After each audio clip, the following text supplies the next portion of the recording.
¿Se escucha bien, chicos? Buenas tardes a todos, antes que nada, perdón.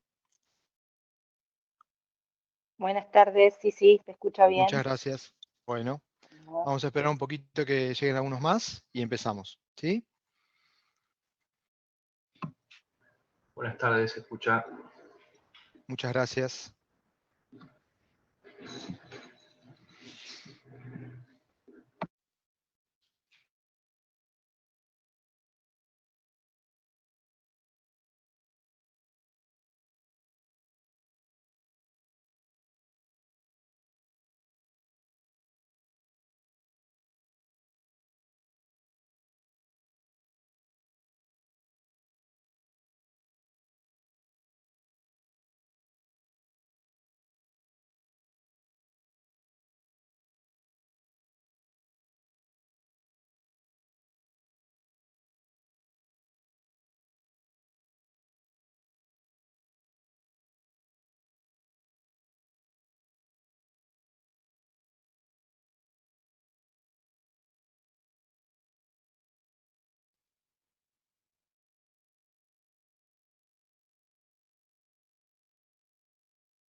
Bueno, ya somos un buen número, así que les doy la bienvenida. Hoy vamos a tener nuestra segunda clase de Economía del Turismo 1, de teoría, de la Comisión 3. Vamos a tener la clase separada en dos partes de contenidos. Por un lado vamos a completar temas que nos quedaron pendientes de la semana pasada, y vamos a arrancar con los temas de esta semana en la segunda parte.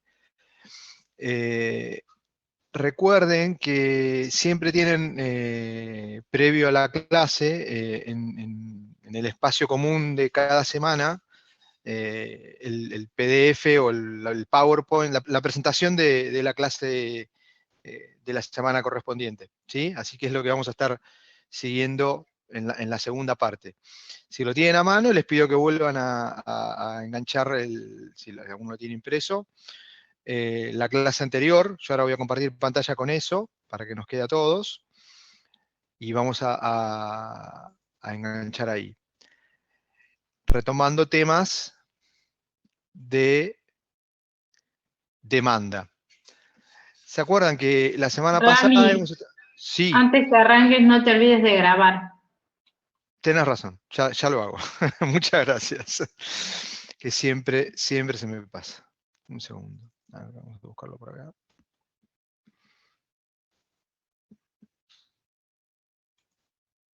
Gracias, Sofía, por favor. Bien. Volvemos. Disculpen, chicos.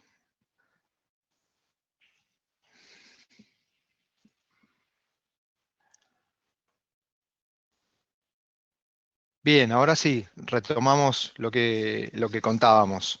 Vamos en esta primera parte, antes del corte que hagamos hoy, vamos a estar completando temas de la reunión pasada.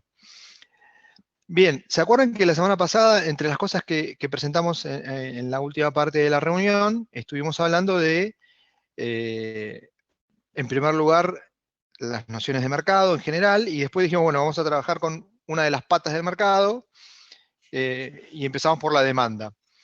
Y ahí presentamos algunas nociones, enfatizamos un poco la cuestión de la relación inversa entre precio y cantidad, y una de las cosas que les enfatizaba, además, es el tema de por qué graficamos.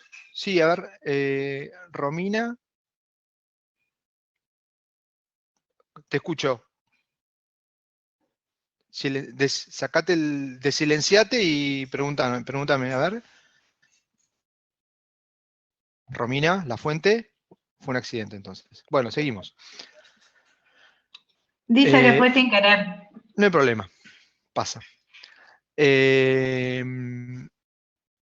Lo que decíamos lo que quería recordar era que la gráfica de la función de demanda a través de lo que llamamos curva de demanda, que por comodidad les dije que vamos a trabajar en vez de como curvas, como funciones lineales la mayor parte de las veces, aunque muchas veces en los textos o en los libros o apuntes varios lo podemos encontrar como una curva, se hace en el espacio precio-cantidad, recuerden, ¿no? Y que la ubicación de precio y cantidad como variables dependiente e independiente las hacemos al revés de lo que estuvimos acostumbrados a, históricamente, cuando veíamos nuestras clases de matemática, a ubicar X e Y como la variable dependiente e independiente. La relación de dependencia gráfica está al revés, pero es solo una convención de trabajo, ¿sí? Entonces hay que recordar que cuando graficamos funciones de demanda, a través de la curva de demanda, el eje de abscisas, el viejo eje de las X, que siempre fue el valor independiente, acá es el valor dependiente. Y que el valor del precio, que está en el eje de las ordenadas, de las Y, siempre es la dimensión o la variable independiente, porque el precio define la cantidad, ¿sí? Acuérdense de esa relación. Y entonces, dicho eso, también mencionamos en la clase anterior que no solo es el precio lo que define cuánto los consumidores querríamos comprar de algo, de algún producto, bien o servicio en particular, ¿sí? Sino que hay otros elementos. De hecho, algunas cosas adelantamos y lo que vamos a destacar ahora es más un pequeño repaso de cuáles son, o de algunas de ellas. Puede quedar alguna fuera, pero un breve repaso del listado, de los principales determinantes de la demanda por fuera del nivel de precios y del nivel del precio individual o particular del producto que estamos viendo. Y vamos a hacer alguna intuición respecto de cómo es el tratamiento gráfico de esto, ¿sí? Entonces, uno de los primeros elementos que hay que tener presente para el análisis de la demanda, que me va a decir cuánto querríamos comprar, es el ingreso de los consumidores. La clase pasada lo mencionábamos ya, hicimos alguna mención sobre tipos de bienes, y al hablar de tipos de bienes enfatizamos algunas relaciones a veces directas o a veces inversas entre cuánto los consumidores queremos comprar de algo y el comportamiento de los ingresos, ¿sí? A veces lo que queremos comprar de algún producto o servicio va en el mismo sentido que nuestros ingresos. Si se crecen nuestros ingresos queremos comprar más, o viceversa. Algunas veces se mueven al revés, en sentido contrario uno y otro, y eso nos permitía clasificar bienes. Bueno, esto es para recordar lo que tocábamos la clase pasada. El ingreso de los consumidores es uno de los principales determinantes de lo que se quiere demandar, de la demanda de los consumidores. Luego, el precio de otros bienes. También hablamos de esto cuando mencionábamos tipos de bienes en la reunión pasada. Entonces, en particular lo que voy a mirar de lo que más, a lo que más atención le vamos a prestar cuando estemos pensando en cómo influyen otros bienes en la demanda de un bien o un producto en particular, como les decía, lo que más vamos a prestar atención es al precio de esos bienes, que podrán ser los relevantes, ¿no? Los sustitutos o los complementarios. Desde ya el precio de un bien indiferente o que no tiene relación con lo que estoy considerando, no me va a afectar en nada que suba o baje ese precio.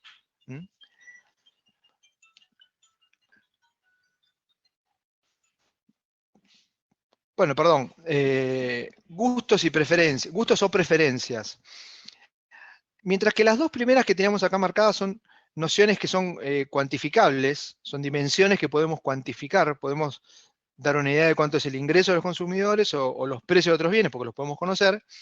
Acá entramos en un terreno que vamos a retomar más adelante en la materia, que tiene que ver con gustos y preferencias, y que, como que les decía, es un terreno, perdón, subjetivo. Acá, antes de enfatizar esto, o de desarrollar esto, les hago un pequeño paréntesis. En la materia vamos a estar viendo diferentes cosas, ¿no? Dentro de lo que estudiamos en los temas de micro, vamos a ver diferentes cosas, pero estas primeras reuniones estamos trabajando con funciones de demanda, funciones de oferta y algunas particularidades que vamos a tratar de presentar hoy en el caso de análisis del sector turístico y cómo lo que aprendemos tiene particularidades, como lo que aprendemos en microeconomía en general tiene particularidades cuando vamos al caso del sector turismo. Luego la materia va a ir yendo a aprender. Entonces, digo, si aprendemos mercados, estamos viendo demanda y oferta. Hoy vamos a empezar con oferta también. Después, lo que vamos a ver es que la materia tiene unidades de temáticas que van a desarrollar más temas o con mayor detalle por el lado de la demanda, por el lado de la oferta, y después vamos a trabajar con tipos de mercados en particulares. Entonces, de lo que estamos viendo en estas reuniones de mercado, demanda y oferta, en términos generales, después vamos a estar entrando en mayores detalles cuando veamos temas que se llaman teoría del consumidor, teoría de la producción y los costos, estructuras de mercado, la aplicación de teoría del consumidor a la demanda por servicios turísticos y por destinos turísticos, turísticos / vacacionales. Entonces, ese es el orden de la materia. Y es por eso que les decía que el desarrollo del tema de gustos o preferencias, ahora lo mencionamos muy cortito, y después vamos a entrar en mucho mayor detalle cuando veamos esto, me imagino que por octubre, más o menos, cuando estemos viendo temas de teoría del consumidor, octubre o principio de noviembre. Bueno, cerrado el paréntesis del relato de por dónde vamos a ir con algunos de los temas, es claro que si hay algo que me gusta más o me gusta menos, va a influir en cuánto quiero comprar, porque va a influir en mi valoración o en mi disponibilidad a comprar. Y acuérdense lo que les decía en la reunión pasada, cuando definimos demanda, tenemos la alternativa de definirlo como por su composición, es decir, quiénes son los demandantes, quienes integran la demanda en algún mercado en particular, o por nivel, decíamos, y ahí hacemos referencia a la noción de magnitud entre precio y cantidad. ¿Y qué queríamos decir con eso? ¿Cuánto querríamos comprar a ciertos precios?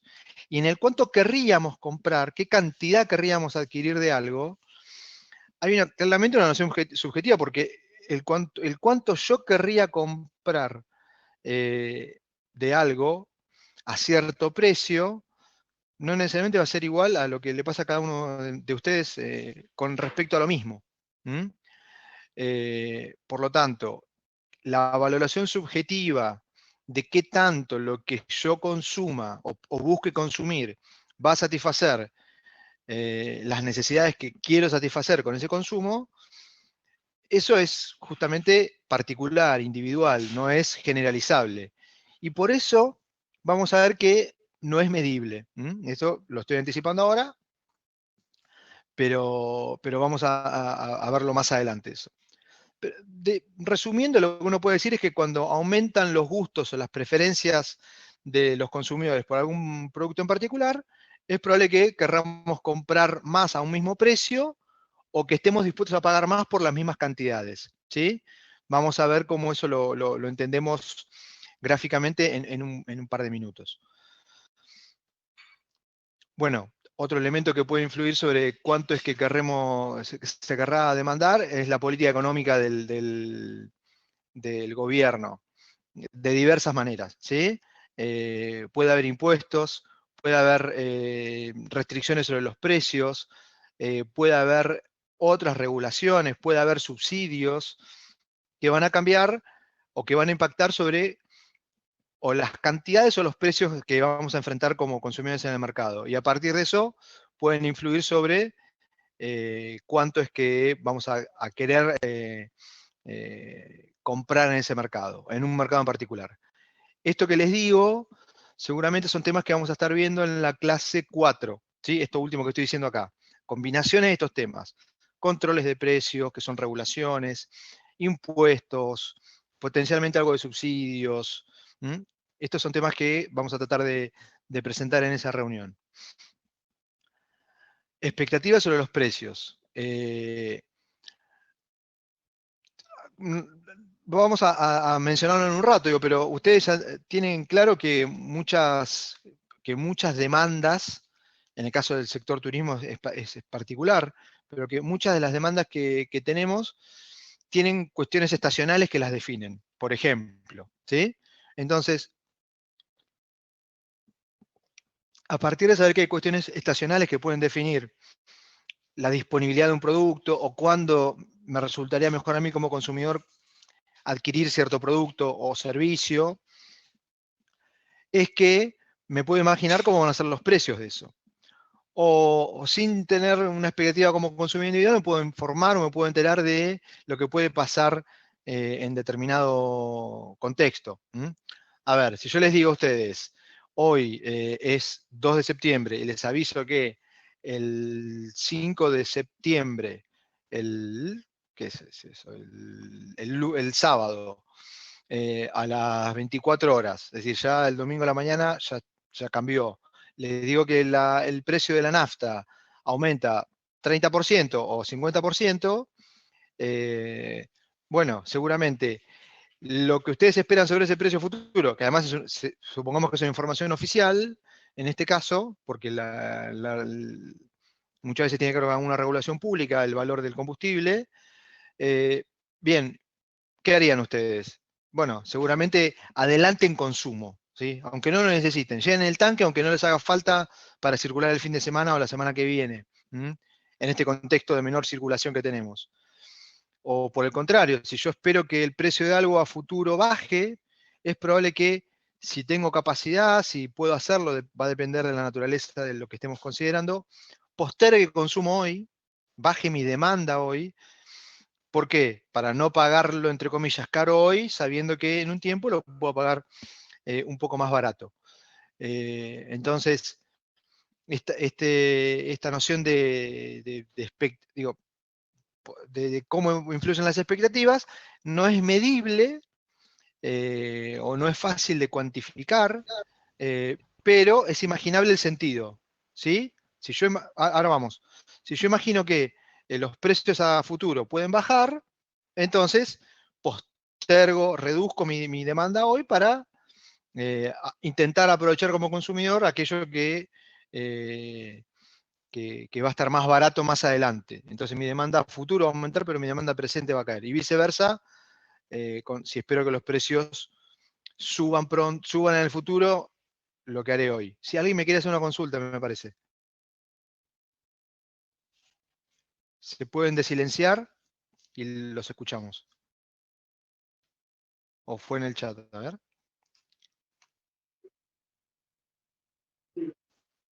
Bueno, me pareció. No hay problema. Otros aspectos que pueden influir sobre la demanda, por ejemplo, el clima. Por ejemplo, a ver, y esto es muy claro o fácil de entender cuando estamos pensando en demanda por servicios turísticos, ¿sí? Que obviamente muchas veces influirán sobre la estacionalidad del producto o servicio que estemos considerando, ¿sí? También podemos pensar en el volumen o la cantidad de consumidores. A mí siempre me gusta pensar un ejemplo fácil de entender. Digo, si uno piensa en cuánto será la demanda de determinado tipo de servicio en la ciudad de La Plata, comparado con la ciudad de Azul, en el centro de la provincia de Buenos Aires, que básicamente tiene la relación de poblaciones 10:1, bueno, claramente es imaginable que el mercado va a ser mucho más grande en La Plata para algún producto o servicio en particular que para Azul, que tiene 10 veces menos habitantes, digamos, ¿no? Más o menos La Plata está en el entorno de 750.000 y Azul está más o menos en el entorno de 75.000. 75.000 habitantes. Entonces es claro entender eso, es claro ver que con eso podemos imaginar qué tan grande o chica será la demanda que podamos imaginar. Y acá, entonces, lo que queremos enfatizar, para que presten atención, es el hecho de que, como tenemos escrito por acá,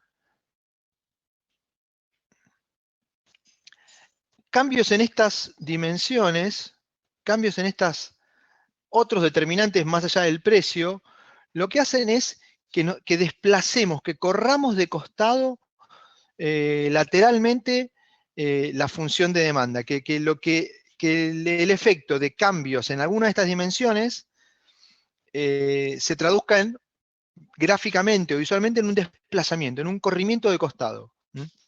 Cuando veíamos la clase pasada la noción de relación entre precio y cantidad, los cambios que llevan a distintas cantidades, si sube el precio tendremos cantidades más pequeñas y viceversa, como ya aprendimos, se dan a lo largo de una misma gráfica, de una misma línea. ¿Se acuerdan que si lo tengo por acá me parece, pero lo teníamos, a ver, déjenme ver si lo teníamos por acá. Acá, a ver. Esto estoy diciendo. Estos distintos puntos, punto A, punto C, punto D, son distintas combinaciones de precio y cantidad, ¿sí? A lo largo de una misma curva, acuérdense que curva lo podemos entrecomillar, representando valores particulares de la función de demanda, ¿sí?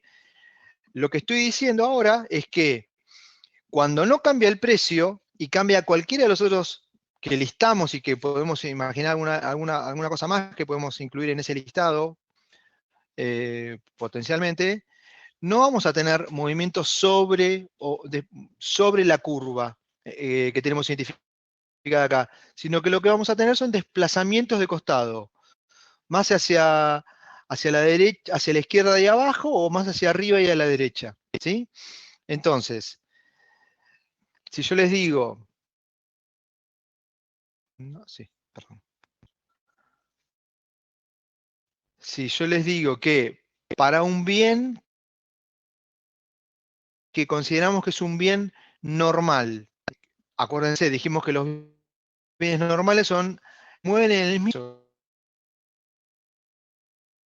Es decir, que si los consumidores imaginamos que con estos bienes, con esto, que a un mismo